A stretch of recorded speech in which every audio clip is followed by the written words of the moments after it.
เดี๋ยวมาเบิ่งลังทำยี่พี่น้องเลย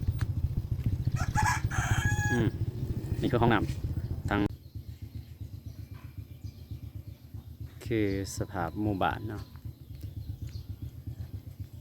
สภาพหมู่บ้านหลังนี้นี่คือสภาพบ้านเพิ่นเนาะที่เพิ่นได้มีอันนั้นคือหลังที่สองเนาะห้องน้ำหลังที่สองที่เพิ่นได้สร้างนะเดี๋ยวจะขี่รถเลาะไปที่หลังที่สองนี่คือสภาพหมู่บ้านเนาะหมู่บ้านที่เขากำลังที่มีทุนช่วยเหลือจากบุคคลหรือว่าจากคนอยู่ที่ประเทศเยอรมันเนาะอันนี้คือหลังที่สองหลังที่สองนี่ก็จะมี3เด็กน้อยยันกล่องพี่น้อย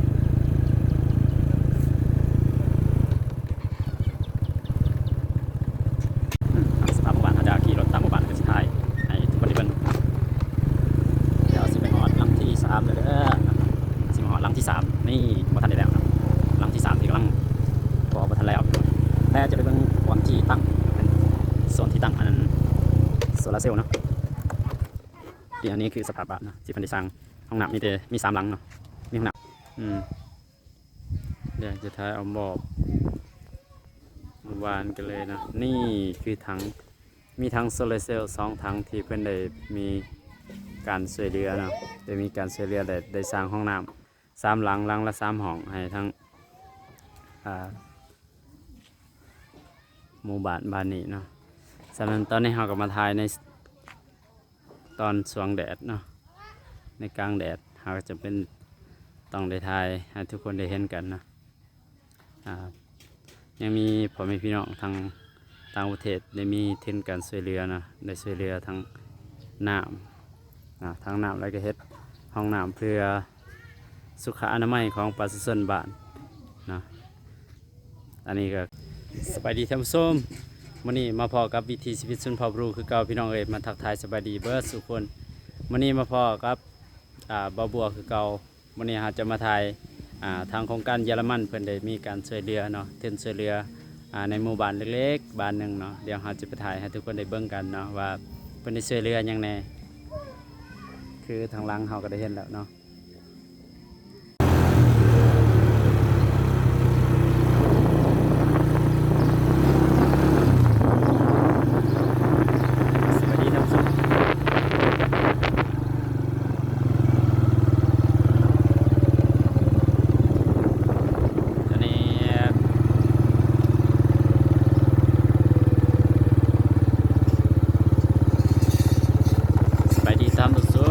ตอนนี้เขา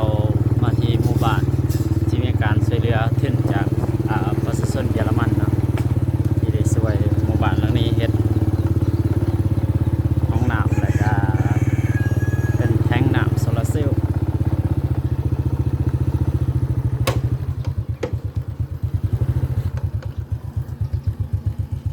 เดี๋ยวมาเบิ่งลังทมีดพี่น้องเอ้ย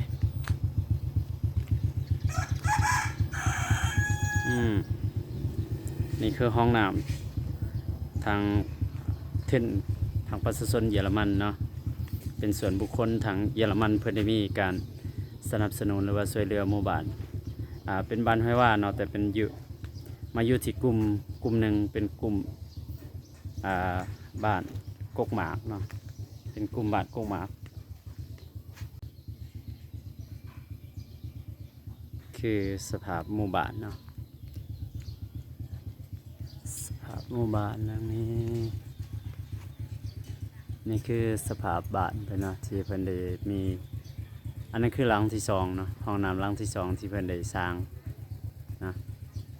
ะห้องน้ำหลังที่สองอันนี้คือเฮือนของแต่ละหลังคาเฮือนเด้อเนาะเป็นกลุ่มชนเผ่าบรูเนาะทางบ้านทางสารวันเนาะอันนี้คือหลังที่สองที่เพิ่นสร้างห้องน้ำ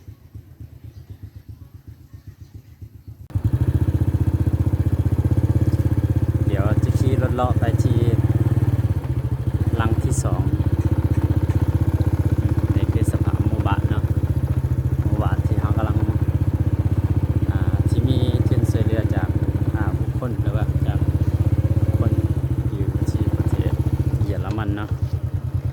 คือหลังที่สองหลังที่สองนี่ก็จะมี3ห้องคือกันเนาะสิบ่ได้ยับเข้าไปถ่ายให้เบิ่งไกลๆเนาะเป็นทุนจากประชาชนเยอรมันเนาะที่ช่วยเหลือประชาชนคนลาวเนาะเป็นทุนส่วนบุคคลเด้อแล้วก็แต่ว่าจะมีแรงงานของประชาชนบ้านเฮาที่หมู่บ้านที่มีการช่วยเหลือเนาะช่วยเหลือในการเฮ็ดในการก่อในการสร้างอย่างต่างๆก็มีแรงงานประชาชนสมทบนำเนาะเด็กน้อยยานเกาะพี่น้อย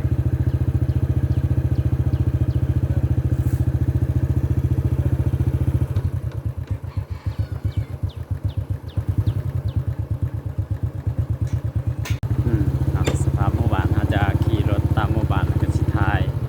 ให้ทุกคนได้เบิ่งเดี๋ยวสิไปฮอดหลังที่3เด้อ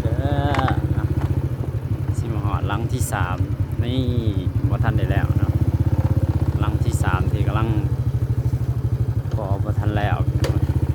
และจะไปเบิ่งบอนที่ตั้งเป็นโซนที่ตั้งอันนั้นโซลาร์เซลล์เนาะอันนี้คือสภาพบ้านเนาะที่เพิ่นได้สร้างห้องน้ำ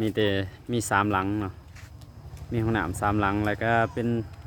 ทังโซลาร์เซลล์เป็นทังใหญ่อยู่2ทังเนาะแล้วก็มีแผงโซลาร์เซลล์เพิ่นใช้โซลาร์เซลล์เนาะน่าจะเป็นโซลาร์เซลล์จะบ่แม่นไฟเนาะเดี๋ยวเฮาสิถ่ายให้ทุกคนได้เบิ่งกันนะ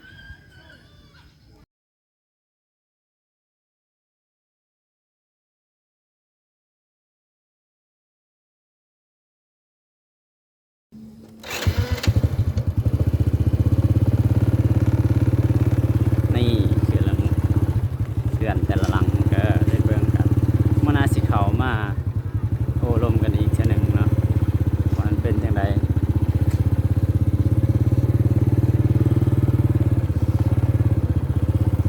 หมู่บ้านเล็กๆขี่รถแป๊บนึงก็ได้ออกนอกบ้านแล้วเนาะนี่เดี๋ยวเขาก็สิถ่ายออกไปเลยเนาะ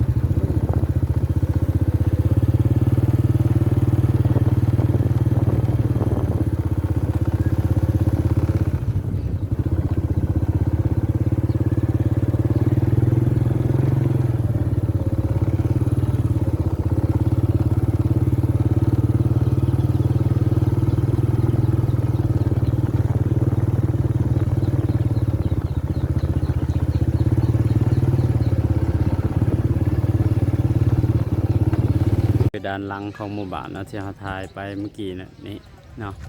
เป็นกลุ่มบ้านน้อยๆกลุ่มนี้นะแต่อันที่จริงเลยบ้านนี้มันจะใหญ่ไปพูนแต่ว่ามันคนละกลุ่มกันเนาะบ้านนั้นจะเป็นบ้านใหญ่นะแต่สำหรับกลุ่มนี้กลุ่มน้อยๆนี่นะที่มีทุนช่วยเหลือจากประชาชนเนาะประชาชนของประเทศเยอรมันเนาะเพิ่นได้มีทุนการช่วยเหลือเนาะอันนี้ยังบ่มีข้อมูลที่แน่นอนเนาะว่าเป็นคนจากเยอรมันหรือบ่เพราะว่าเฮาได้บ่ได้พ้อกับผู้ที่ให้การช่วยเหลือนะเฮาก็เลยว่าบ่แน่ใจว่าสิเป็นมูลความจริงหรือบ่นะว่าเป็นทุนจากประชาชนคนเยอรมันหรือเป็นทุนของภาครัฐเนาะที่มีการช่วยเหลือเนาะฉะนั้นนั่นคือแบบทางโซลาร์เซลล์หรือเป็นทางน้ำเนาะตัวนั้นเนาะที่เขาจะซูมให้ทุกคนได้เบิ่งกันนี่ที่เขาถ่ายเมื่อกี้เนาะเขาถ่ายเข้าไปแล้วส่วนหมู่บ้านก็เขาก็เห็นแล้วแต่หลังคาเฮือนที่ได้ตายลงไปจะมีทั้งโซลาร์เซลล์และจะมีบ่อนอาบน้ำแล้วก็จะมีห้องน้ำ3ห้องเนาะ3ห้องแล้วก็มี3หลังละ3ห้องเพื่อความสะดวกสุขอนามัยของหมู่บ้านเล็กๆเนาะเพราะว่าถ้าว่าบ่มีนั้นจะเป็นการถ่ายสายเนาะเพิ่นก็เลยได้สร้างให้เพื่อความสะดวกและก็เพื่อให้หลุดพ้นจากการถ่ายสายเนาะและก็หลุดพ้นจากการขาดเคิน น้ำฉะนั้นทางโครงการเพิ่นได้มีการช่วยโครงการหรือว่าโครงการส่วนบุคคลเนาะแต่ก็บ่แน่ใจคือกันว่าเป็นอ่าบริษัทหยังหรือว่าโครงการหยังชื่อจังใดเนาะก็บ่ได้มีทางประชาชนเพิ่นบ่ได้ฮู้เนาะบ่ฮู้ก็เลยบ่ได้พอในบ้านเฮามื้อนี้เนาะ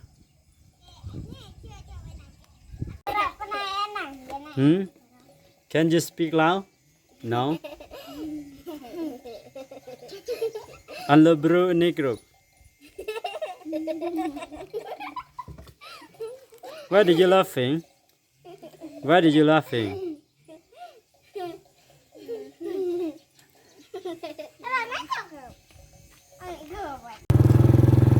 เดี๋ยวเราจะถ่ายระยะทางกลับ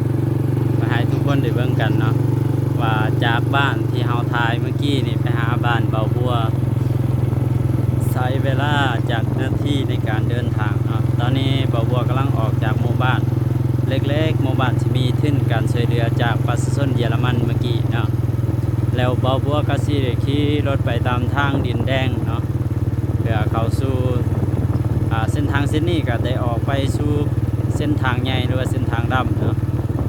ก็เลยเบาบัวก็เลยว่าสีท้ายให้ทุกคนได้เบิ่งกันว่าเส้นทางไปง่ายมาง่ายบ่เพื่อจะไปบางคนก็ได้มีทุนการช่วยเหลือเนาะทางรถทีมงานการช่วยเหลือเพิ่นได้มาช่วยเหลือเนาะก็ง่ายเนาะก็ง่ายเติบทุกคนได้ผ่านหมู่บ้านน้อยๆเนาะ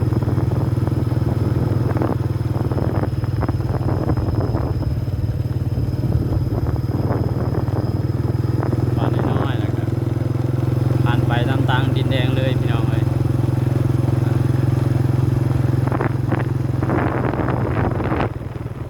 ตอนนี้ก็1 นาทีกับ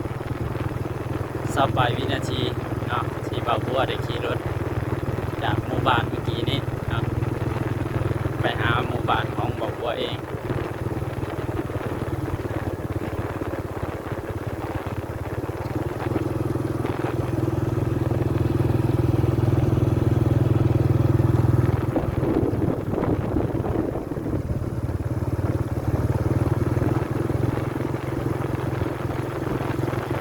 ก็สิเข้าสู่2 นาทีเลยเนาะ